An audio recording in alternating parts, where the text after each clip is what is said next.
বাগান থেকে শাক তুলতে গিয়েছিলাম। আজকে শাক শুটকি রান্না করা হবে। শাক তুলতে তুলতে আকাশে ঝড় উঠে যায়, প্রচণ্ড মেঘ ধরেছে আকাশে।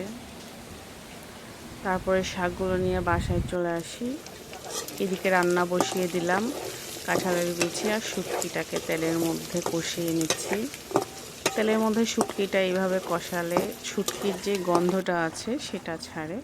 এরপরে আলু দিয়ে ফেলেছি, আলু দিয়ে একটু ঝোল দিয়ে সবগুলোকে একটু সিদ্ধ করে নিচ্ছি, কারণ শাক হতে খুব একটা সময় লাগে না। একদিকে রান্না করছি, আরেকদিকে অঝোরে বৃষ্টি হচ্ছে। যেহেতু আকাশের মন ভালো ছিল না, তাই বৃষ্টি টুপ করে নেমে পড়েছে। এরপরে শুটকির মধ্যে শাকটা দিয়ে ভালো করে কষিয়ে নিচ্ছি। এক্সট্রা করে কোনো পানি দিইনি।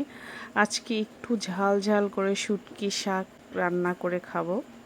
বেশ কিছুক্ষণ কষিয়ে তারপরে একবারে পানি দিয়ে ফেলেছি, সব কিছু একটু সিদ্ধ হওয়ার জন্য ভালো করে।